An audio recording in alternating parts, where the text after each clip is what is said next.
पौराणिक कथा के अनुसार माता सबरी जी का असली नाम श्रामना था। ये भील समुदाय के सवर जाति से संबंध रखती थी। इसी कारण कालांतर में उनका नाम सबरी हुआ। सबरी जी के पिता भीलों के मुखिया थे। सबरी जी जब विवाह के योग्य हुई तो उनके पिता ने सबरी का विवाह भील कुमार से तय कर दिया। जब विवाह की तिथि आई तो सैकड़ों हजारों की संख्या में वन्य पशुओं को वध के लिए लाए गए थे। क्योंकि ये लोग वन में रहते थे, इसलिए स्वागत के लिए मांस का ही उपयोग करते थे, जैसे खरगोश, हिरन, कुछ बड़े बड़े पक्षी आदि बंधे हुए थे। सबरी जी ने घर वालों से पूछा कि ये वन्य पशु क्यों बंधे हुए हैं। तो घर वालों ने बताया कि इनका वध करके इनके मांस से स्वागत करेंगे बरातियों का। यह बात सुनकर सबरी जी को बहुत रोना आया कि मेरे विवाह के कारण हजारों पशुओं पक्षियों की हत्या होगी, मतलब मैं इसका कारण बनूंगी। जब रात्रि हुई तो सबरी जी ने उन सब पशुओं को दुलार करते हुए मुक्त कर दिया और कहा, अगर मेरे विवाह के समय इतने पशुओं और पक्षियों की हत्या होगी तो मैं जीवन में कभी भी विवाह नहीं करूंगी। ज्यों ही सबरी उन पशु पक्षियों की बंधन काट रही थी, तो वो पशु पक्षी ऐसी कृपा दृष्टि से देख रहे थे कि मानो वो कह रहे थे कि मेरा बंधन काट दिया तो जाओ, मैं तुम्हें मुक्त करने के लिए भगवान से प्रार्थना करता हूँ कि अब तुम्हें कोई कर्म बंधन, जन्म मृत्यु का बंधन ना प्राप्त हो। तुमने हमारी रक्षा की, भगवान तुम्हारी सदा रक्षा करे। तुम्हारे कर्म बंधन कट जाए, क्योंकि हमारे बंधन काट दिए। सबरी जी के हृदय में उन पशु पक्षियों को छोड़ने के बाद एक वैराग्य भाव हुआ कि अगर मैं घर में रहूंगी तो फिर विवाह की तैयारी करेंगे, इसलिए भाग चलो। और रात्रि में ही भाग पड़ी। सबरी जी ने विचार किया कि किसी भी गांव में जाऊंगी तो पकड़ी जाऊंगी, इसलिए वन में चलते हैं। और पहले से ही सबरी जी को एकांत वन में रहने का अभ्यास था ही। सबरी जी भागकर ऋषि वन में आए। अब यहाँ विचार किया कि वन में भगवान की अगर भजन वृत्ति प्राप्त करनी है तो संतों की कृपा होनी चाहिए। सबरी ने सोचा कि एक तो स्त्री शरीर, फिर जंगली बास रहा है, सबर कुल में जन्म हुआ है, भला मुझ भीलनी को कौन स्वीकार करेगा। और बिना संत सेवा के भगवान कृपा होती नहीं। इसलिए वो रात के आखिरी पहर में उठते हैं तो देखते हैं कि जब ऋषि हवन करते हैं तो उनको लकड़ियों की आवश्यकता होती है, खाना बनाते हैं तो लकड़ियों की आवश्यकता होती है। सबरी जी दिन में लकड़ियां चुपचाप जंगल से बीनती और रात में चुपचाप ऋषियों के आश्रम में रख आती। और जिस मार्ग से ऋषि सरोवर में आकर स्नान करते वो मार्ग साफ कर देती, कंकर कांटे आदि बीन कर अलग अलग कर देती। अब सब ऋषियों को लगा कि संतों को सुख देने वाला कौन है जो ऐसी सेवा करता है। प्रातःकाल सरोवर में आने जाने वाले रास्ते को एकदम स्वच्छ कर देता है।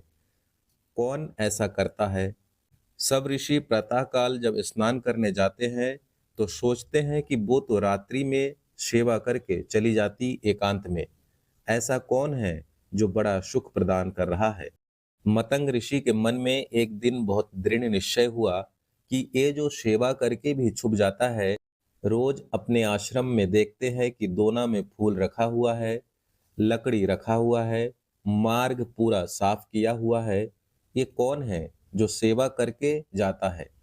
अपने शिष्यों को कहा कि रात भर जागो और देखो कि कौन है जो रोज रात में सेवा करके चला जाता है। मैं एक बार दर्शन करना चाहता हूँ। सब शिष्य रात में अलग अलग जगह में छुपकर खड़े हो गए।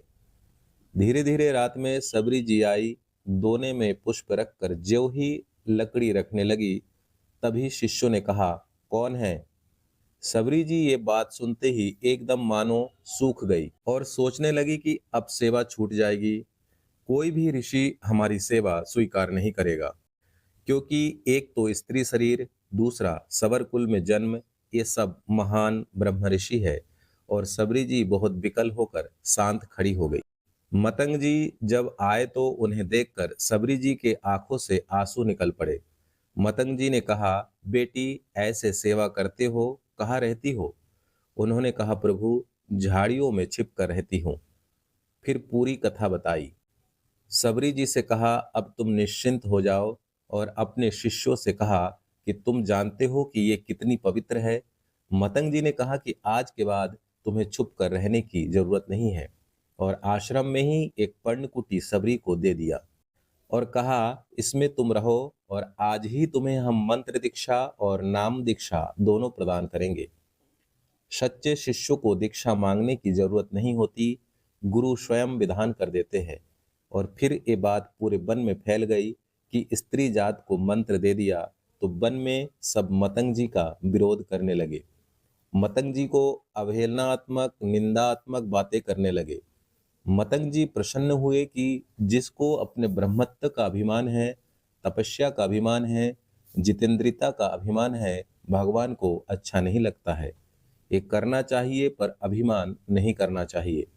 दिनों दिन सबरी का अनुराग गुरुदेव के चरणों में बढ़ रहा है, क्योंकि कोई भी आश्रय नहीं दिया। आकाशवाणी हुए मतंग जी के लिए कि आपने जो सबरी जी को स्वीकार किया, इससे भगवान बहुत प्रसन्न हुए हैं। भगवान की प्रसन्नता का हेतु है कि अभी विमान आने वाला है और आप सीधे भगवान के धाम को जाएंगे। उसी समय विमान उतरा। मतंग ऋषि भगवान के धाम जाने को उत्सुक है। भगवान का साक्षात्कार हुआ। मतंग जी को भगवान के समीप रहने को मिलेगा, यह देखकर सबरी जी रो पड़ी। गुरुदेव, आपके सिवा तो इस वन में कोई मुझे नहीं चाहता। अगर आप चले गए तो भगवान, हमारे तो प्राण ही चले गए। गुरुदेव ने कहा, आज तक मैंने जो तपस्या, मंत्र जाप, संयम, नियम और साधना किया, उन सब के प्रभाव से भगवान के धाम की प्राप्ति का अवसर आया है। लेकिन वो स्वयं धामी चलकर तुम्हारे पास आएगा और तुम्हें दर्शन देगा। तुम चिंता मत करो बेटी। यह कहकर गुरुजी विमान में बैठकर परम धाम गए। पर गुरु का वियोग असहनीय है। कोई बड़े भाग्यशाली होते हैं जिनको संत या गुरुदेव से प्रेम होता है। कौन प्रेम करता है? स्वार्थ का बावरा मन ये तो भोगी पुरुषों से प्रेम करता है। योगी या संत महात्माओं से, गुरुजनों से कौन प्रेम करता है? गुरु प्रेमी कोई बिरला ही होता है। ऐसा गुरुदेव का वियोग की जिया नहीं जा रहा है। पर सबरी प्राण इसलिए नहीं त्याग रही कि गुरुदेव ने कहा कि भगवान स्वयं आएंगे और दर्शन देंगे। बस इस आशा से जीवन जी रही थी। इतनी शिथिलता थी कि जो नित्य सेवा वो छोड़ नहीं सकती थी। जब ऋषि स्नान करने जा रहे थे, उसी समय वो झाड़ू लगा रही थी, तो झाड़ू से छिटक कर कंकर उनके चरणों में छू गया होगा, जिस कारण सबरी जी को बहुत डांटा। और ऋषि स्नान करने जो ही गए तो सरोवर के जल में कीड़े पड़ गए। जल से दुर्गंध आने लगी। उन्होंने मन में सोचा कि सबरी के कंकर स्पर्श का कितना प्रभाव कि जल भी अपवित्र हो गया। ऋषि सरोवर से वापस आकर सबरी जी को इतना धिक्कारा कि तुझे दिखाई नहीं दे रही थी कि मैं आ रहा हूं? मुझे तेरे झाड़ू से कंकर छू गया। यह बात सुनते ही सबरी भाग पड़ी एकांत में, जाकर रोने लगी। वैसे ही गुरु वियोग में दुखी थी, इसलिए विलंब हो गया था, नहीं तो रात में ही वो झाड़ू लगाती थी। सबरी जी के हृदय को भारी दुख हुआ कि जो हमें वचनों के द्वारा समझाते थे, जो हमें चरणों का आश्रय देते थे, वो तो अंतर्दहन हो गए।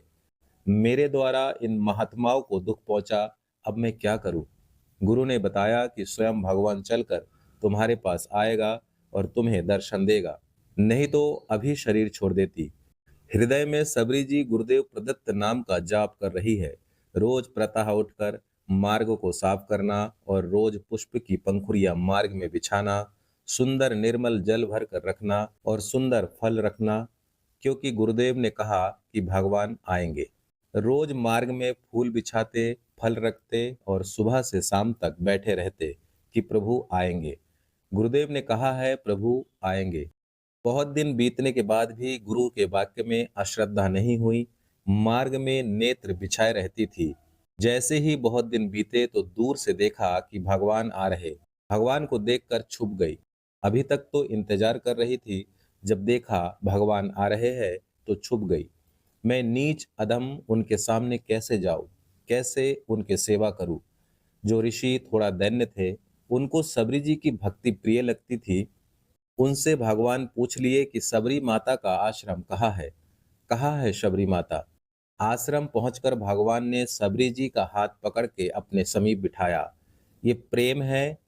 वो ऋषि कंकर छू गया तो कितना करुआ बोल रहे थे। सबरी जी को स्मरण आया कि जो प्रातः ही फल रखे थे प्रभु के लिए, दौड़ के गई, फल लाई, और सबरी जी बेर को चख करके, परीक्षा करके फिर दोने में रखती थी। और भगवान श्री राम बड़े स्वाद बखान करके सबरी के झूठे फल खाए।